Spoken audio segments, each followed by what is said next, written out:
Welcome back to the Tigers Den podcast, guys. I'm your host, Big C Got Game. Yo, before we get started, you already know what we got to do. Smash that thumbs up button, subscribe if you're brand new, and hit those links down in my description. Follow your boy on Twitter, Instagram, Facebook, all at Big C Got Game. Also, big shout out to the Noti Squad. I see y'all, man.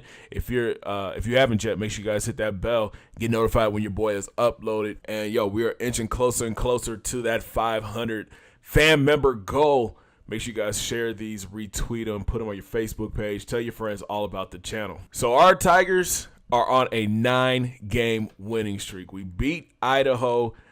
56-40 was your final. It started off rough. We were down 14-0 early in the first quarter, but we were able to regain our composure and finally get some points on the board. Idaho outscored us in the first 21-14, and then after that, they did not score more than 7 points in a quarter. We put up 21 in the second, 7 in the third, 14 points in the fourth quarter. Taking a look at our player stats, Phil Austin had a solid game, 15 of 21 for 211 yards, 3 passing touchdowns, 1 interception. Great bounce-back game for the freshman. At 1 interception, we tried to force a pass into Jones, but it's okay. He still had 3 touchdowns.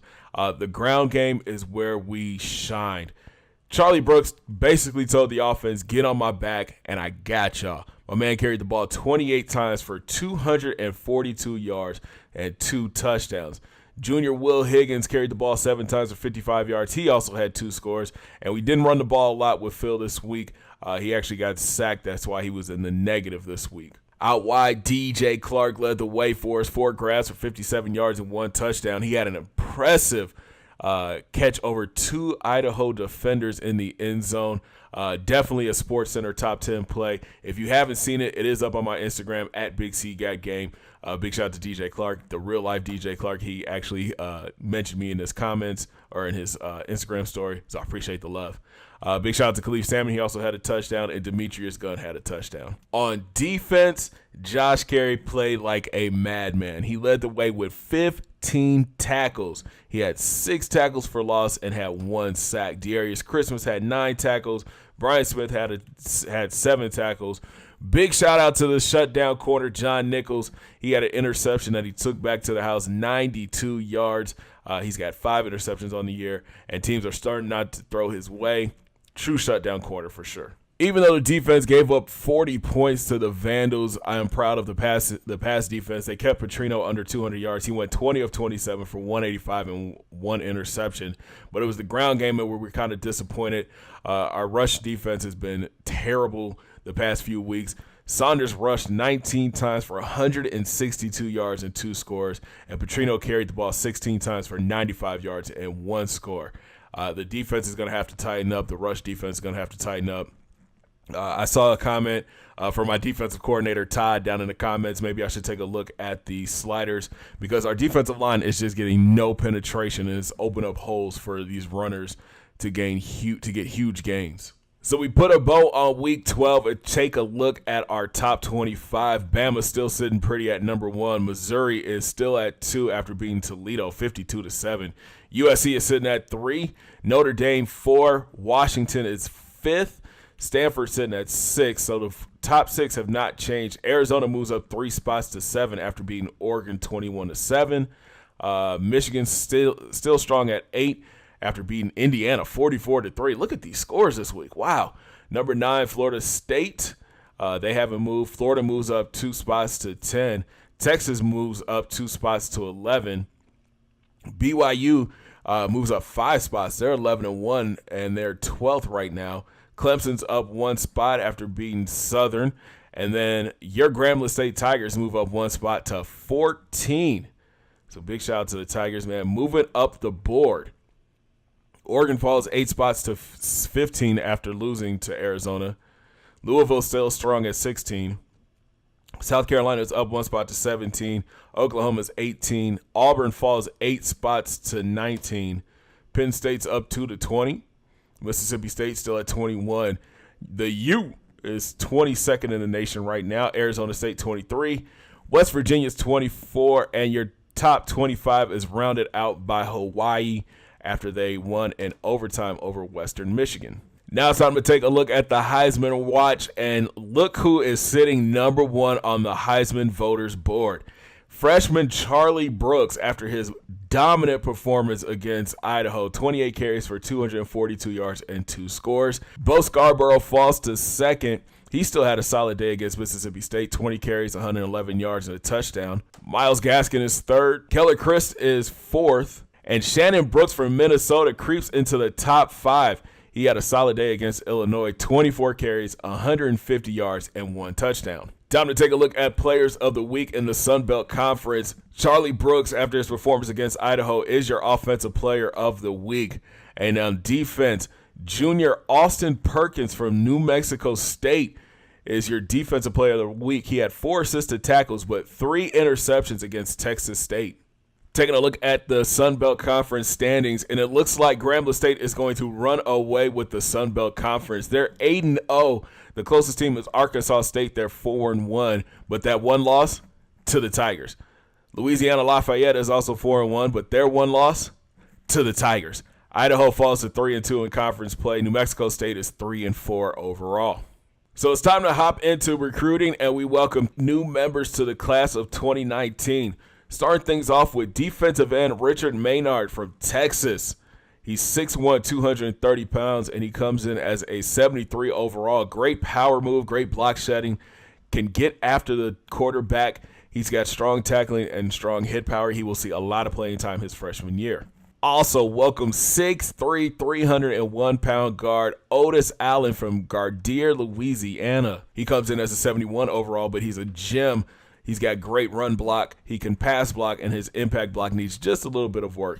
He could see playing time his freshman year as well. We landed one of our corners, Kyle Green from Winsboro, Louisiana. The 6'1", 181 corner comes in as a 68 overall with decent speed. His agility needs work, but he can man cover and zone cover, and he's got a decent press. We did lose out on 2 corners that we coveted big time. Marcus Atkins decided to sign with LSU. The 9th cornerback in the class is also joined by the number 8 corner in this class, Tyrell Williams. Both will be heading to LSU this season. And I didn't even see this. We landed Jermaine McConnell from Oregon. He's an athlete, 4-star prospect. We're excited to have him on campus because he's got speed, and he could play all over the field, guys. We could put him at corner or safety. We could put him at running back. I'm more than likely going to have him play in the secondary just because his zone coverage and his man coverage.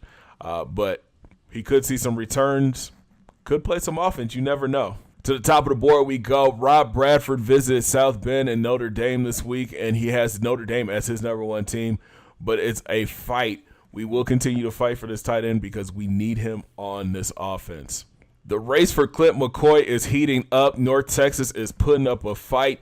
He still has Grambling State as his number 1 team, but North Texas is closing fast. We still have 1 4-star corner left on our board. It's Ron Bennett from Ohio. We have a lead over Missouri, but they are closing in. Outside linebacker Joe Brown has visited Tulane, and he has Tulane as his number 1 team, but Grambling State is right there. This might go into the offseason, and we have to put some more points into him. Our lead is starting to grow for 4-star running back John Brock from Tucumcari, New Mexico. We have Oklahoma and Texas trailing us right now. Kicker Nick Gordon is close to signing with Grambling State. So is punter Michael Baker. Both were on campus this week and enjoyed campus life. So that's going to do it for recruiting this week. Remember, you can always follow me on Twitter and Instagram and the Facebook page at Big C Got Game to stay up to date with signings that happen in the Dynasty. I'm always posting, so make sure you guys hit those links down in the description. It's time to face off against our biggest rival, the Southern University Jaguars. This year, the Jaguars are having a terrible year. They are 2-9 with wins over FCS Southeast and New Mexico State University. They are on a 6-game losing streak after losing to Florida. It's 34-17. The Jaguars this year are led by Chris Gay. He's a 6'1 freshman. He's thrown for 1,381 yards, 6 touchdowns, but 12 interceptions on the ground. Tim Steele is still a problem in the backfield. 149 carries, 806 yards rushing, 6 touchdowns. We're going to also have to keep an eye on Chris Gay because he is a scrambler. He's carried the ball 144 times for 662 yards and 4 scores. Steele's backup is Anton Merritt. He's carried the ball 99 times for 378 yards and 5 scores. It looks like we're going to be sitting in the 4-4 a lot this week. Out wide, Hassan Nugent is the lead receiver. He's got 29 grabs for 437 yards and 3 scores. Ian Stuckey is a senior wideout with 28 grabs for 246 yards and 1 score. And then Steele out of the backfield, 15 grabs for 180 yards and 1 touchdown. Chauncey Seals is a big tight end, 6'4", 223. He's got 23 grabs for 213 yards. On defense, Courtney Richards is a problem, but he is hurt this week. He leads the team with 72 tackles and a sack and a half. We have to keep an eye on Hunter Roberts. He's a senior safety. He leads the team with 69 tackles and 4 sacks. DeJuan Greer is a run-stopping defensive end. He's got 67 tackles and 2.5 sacks. And Tristan Howard, he's got 63 tackles with 4.5 sacks. Talk about getting after the quarterback. Howard leads the team in sacks with 4.5. Hunter Roberts from his safety spot has 4. Leo Valentine from his free safety spot has 2.5 sacks. And Dwayne Greer, the defensive end, has 2.5 sacks. So it looks like they send their safeties on blitz a lot. We're going to have to make sure we scout that and see the blitz coming. Turnover-wise, Julius Lamb leads the team with 3 interceptions, followed by Hunter Roberts with 2 and Javon Lacey with 2 from his strong safety spot. Howard, Kane, and Palmer each have 1 interception apiece.